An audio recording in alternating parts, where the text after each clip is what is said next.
Have you ever felt like your spirits are sinking for no apparent reason? You're surrounded by people, lights, laughter, and yet a shadow looms inside you. Other times, just entering a place is enough to perceive a strange weight, a density that seems to drain your vitality.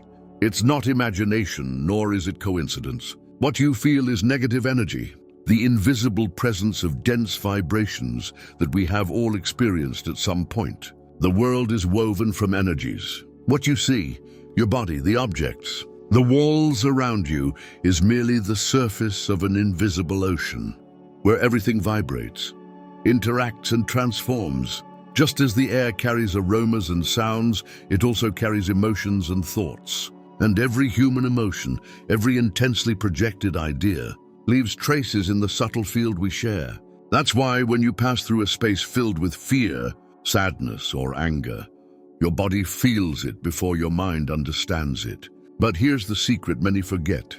Negative energy doesn't have to stay with you. You can perceive it, recognize it, and with a gesture as simple as a minute of conscious breathing and visualization, release it from your energy field. You don't need complex rituals or long hours of meditation. Just remember that within you lies a light more powerful than any shadow. This video will be your map. First, we'll explore what negative energy really means and how it has been understood by different traditions throughout history. Then we'll explore specific techniques that can help you cleanse your being and restore clarity in just 60 seconds. And finally, we'll share practical tips so that this practice isn't just an occasional remedy, but a habit of constant protection and renewal. Imagine this. Every day, you load your body with invisible dust that you don't see, but that accumulates. What would happen if you never washed? That's exactly what happens on the energetic level. If you don't cleanse your inner field, dense energy accumulates until it blocks your vitality. Getting rid of it isn't a luxury. It's a necessity, like breathing, drinking water, or taking care of your food. Therefore, this practice is not only a wellness exercise, but a spiritual act of sovereignty, reclaiming your space, your energy, your right to vibrate high and in peace. And the most fascinating thing is that the power is in your hands here and now. You don't need to wait for a teacher, a ceremony, or a sacred place. You yourself are the temple, and your breath is the key. Get ready, because what you'll discover isn't just how to relax in a minute, but how to activate your energy shield, how to ignite your inner light, and turn any moment of darkness into a moment of awakening. The idea of negative energy isn't a modern invention or a rootless superstition. Throughout history, different cultures and spiritual traditions have described its presence with symbols, myths, and practices designed to neutralize it. The interesting thing is that although each civilization used a different language, they all agreed on one central point. Human beings live not only in a material world, but in an ocean of invisible forces that influence their health, their mood, and their destiny. In ancient India, Vedic texts spoke of prana, the vital energy that flows through all beings. When prana was blocked or contaminated, discomfort, sadness, or illness arose. The sages had no doubt. Negative energy was the result of dark thoughts, unresolved emotions, or external influences, and had to be released through mantras, breathing, and meditation. The Chinese Taoists expressed it differently. For them, life was a delicate balance between yin and yang, complementary forces. When this balance was disrupted, disharmony arose. Perceived as dense or harmful energy, their practices of qigong and acupuncture had a clear goal: to restore the flow of qi and expel whatever disturbed the natural order. Egyptian mysticism spoke of dark influences that could inhabit a person, like shadows clinging to the aura. Temple priests performed purification rituals with water, fire, and incense, convinced that negative energy was a parasite that fed on spiritual weakness. The Judeo-Christian tradition also recognized this notion, though under different names: evil spirit, temptation, or even curse. It wasn't always about external entities, but rather a field of thought and emotion that contaminated the consciousness. Hence the importance of prayer, confession, and blessing as methods of inner cleansing. Indigenous peoples of the Americas spoke of bad wind or bad air, When someone was burdened with negative energy, shamans said a dark wind had entered their body. To expel it, they used songs, dances, and sacred plants such as tobacco and sage. These rituals were not superstitions. They were ways of remembering that energy moves with intention and that discomfort can be dissolved in an instant if the community and the spirit work in harmony. Philosophically, what all these traditions shared was a profound idea. Negative energy is not an invincible enemy, but a temporary density. It is not an eternal condemnation, but a temporary state that can be transformed. It's like a shadow. It appears powerful, but disappears as soon as you turn on the light. Thus, historical study reveals that the fight against negative energy does not consist in running away from it, but in remembering the inner power to transmute it. And this is the great message that reaches us. What drains can become momentum. What oppresses can be released. What seems like darkness can become learning and awakening. Music, negative energy is like an invisible smoke that, even if we don't see it, permeates everything in its path. It has no physical form, but manifests in our body as fatigue, in our mind as repetitive thoughts, and in our heart as a weight that's difficult to name. The most surprising thing is that it doesn't always come from the outside. Often we ourselves generate it by feeding emotions of fear, anger, or sadness without giving them an outlet. Imagine for a moment that your mind is like a river. When it flows freely, its waters are crystal clear and fresh.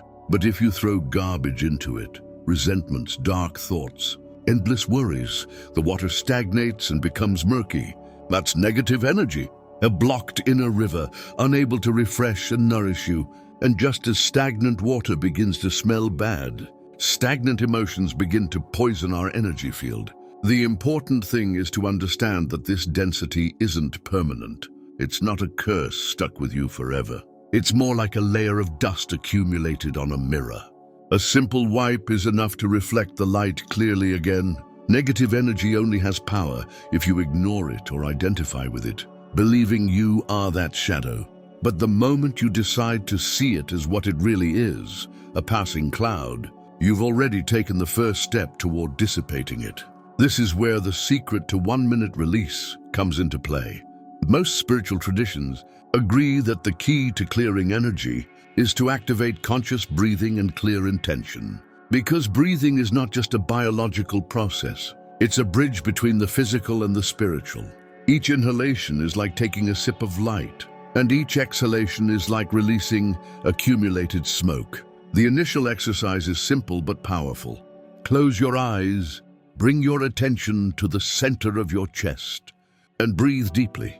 As you inhale, imagine a golden light entering you, expanding like a purifying fire. As you exhale, visualize all the dark density leaving your body, dissolving into the air like ash carried by the wind. Do this for a minute and you'll feel something change. Your shoulders relax, your mind clears, your heart beats more smoothly. This process is so rapid because negative energy can't resist the light of conscious attention. It's like walking into a dark room with a candle. The darkness seems dense, but it vanishes instantly as soon as you light the flame. Conscious breathing and visualization are the candles you always carry with you. Another fundamental aspect is using your body as an anchor. Sometimes the mind gets tangled up in negative thoughts, and the quickest way to free it is to return to your body. Rub your palms together vigorously until they feel warm. Then place them over your face or heart. This warmth isn't just physical. It's vital energy reactivating itself, reminding you that you're alive here and now. In this simple gesture, the cycle of negativity is broken because you return your consciousness to the present, where nothing negative can trap you. The fascinating thing about these practices is that they don't require sacred places, expensive amulets, or complicated rituals. The temple is within you, and you activate the power with every breath. With every clear intention to let go, a minute of attention is enough to break the spiral of density and remember that you are greater than any shadow. In this first part of the explanation, we have revealed something essential. Negative energy exists, yes, but it's just a passing visitor, and you always have the key to inviting it out. That key is called awareness, and your breath is the door. So far, we've understood that negative energy can be dissolved with a simple minute of awareness, breathing, and focus. However, the phenomenon is more complex than it appears at first glance. There are nuances worth exploring, for within them lies the true art of spiritual transmutation. One of these nuances is that negative energy isn't always an enemy. Although we tend to see it as something we should avoid at all costs, it can actually function as a master in disguise. Discomfort, and tension in the body are signs that something is out of balance. If we ignore them, we become slaves to their weight. But if we listen to them, they become compasses that point us toward what we need to transform. Thus, negativity is not a punishment but a message. It shows us where healing is needed. Another important aspect is the tendency to accumulate what doesn't belong to us. We often carry emotions and thoughts that aren't ours. When we come into contact with angry people or dense environments, we absorb that vibration as if it were our own. Herein lies the paradox. We try to resolve a burden that was never meant to be ours. Therefore, by releasing negative energy, you are not only clearing your field, but returning what wasn't yours to the space from which it came. This return isn't aggression. It's simple, energetic justice. Each person must take responsibility for what they emit. It's also necessary to talk about spiritual self-deception. Some believe that freeing themselves from negativity means eliminating it completely, living in a perpetual state of absolute peace, but that's impossible. Life is movement, and within that movement there will always be moments of density. True power isn't in pretending negativity will never return, but in developing the ability to recognize and quickly dissolve it. It's like physical hygiene. You keep getting dirty, but you learn to clean yourself every day. A more subtle nuance is the use of imagination as a weapon. Many people believe visualization is a fantasy game, but in the energetic field, it's a real language. When you imagine light entering your body, when you see the shadow dissolving as you exhale, you're not dreaming. You're communicating with your own energetic field in the language it understands and your body responds to. What the mind strongly imagines, the soul translates into experience. Finally, we must consider the collective dimension of negative energy. It not only exists in the individual, it also accumulates in groups, cities, and entire nations. We live immersed in collective fields of fear, anger, or sadness. Learning to free ourselves individually not only heals us, it also helps cleanse the common fabric. Every conscious breath is an act of service. When you release your shadow, you help the world breathe more lightly. Ultimately, negative energy is not an enemy to be destroyed, but a current to be understood and transmuted. The secret isn't to run away from it, but to remember that at any moment you can ignite your own light. And a spark of light, no matter how small, always dissolves the darkness. Knowing that in a single minute, you can free yourself from negative energy is immensely powerful.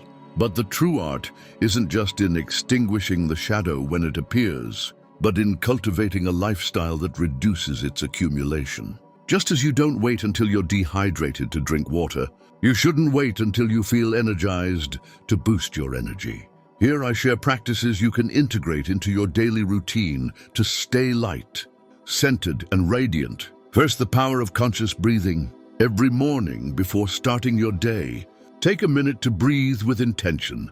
Imagine inhaling golden light that expands in your chest and exhaling density that dissolves like smoke. This gesture, although brief, reprograms your energetic field from the beginning of the day. Make breathing your first spiritual nourishment. Second, daily energetic hygiene.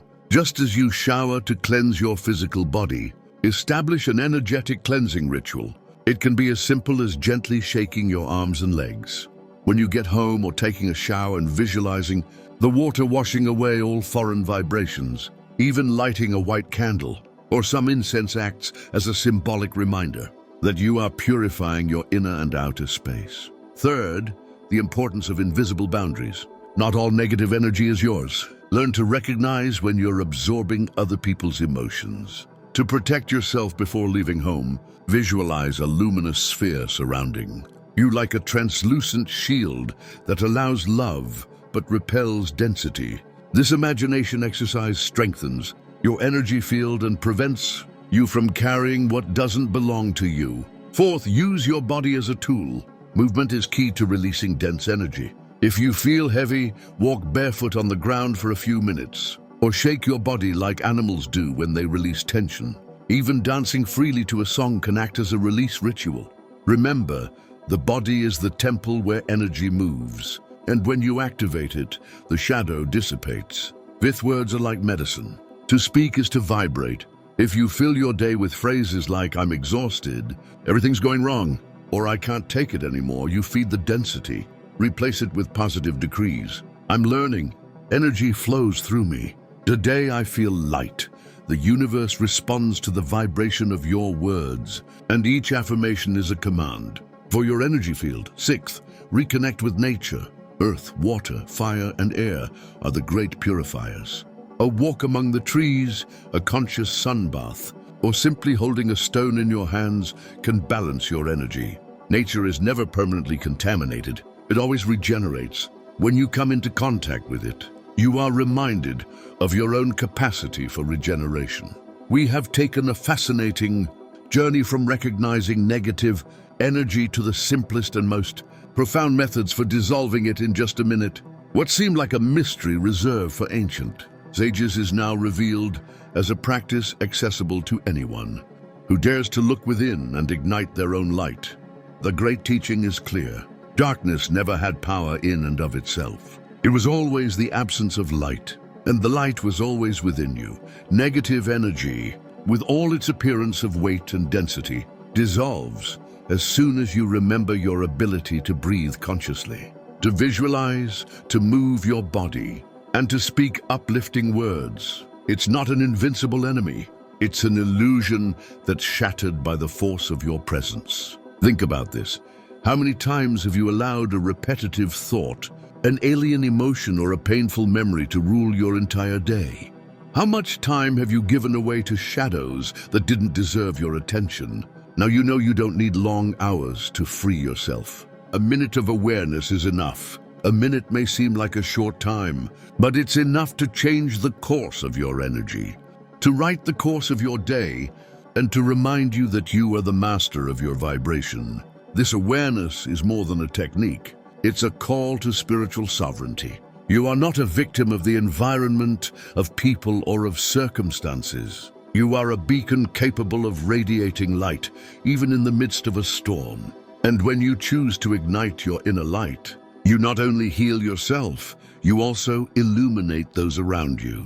Your conscious breathing becomes collective medicine, your calm a refuge for others, your elevated vibration a silent contribution to the balance of the world. Life will continue to present you with challenges, dense places, and charged people. We can't control external things, but we can always choose how to respond. That choice is true freedom, deciding whether to surrender your energy to the shadow or claim it for yourself. Every minute of disconnecting from the negative is an act of resistance, a reminder that you didn't come into the world to drag chains, but to spread your wings. So the next time you feel the weight of negative energy, don't fear it. Breathe, visualize, move your body, speak words of power.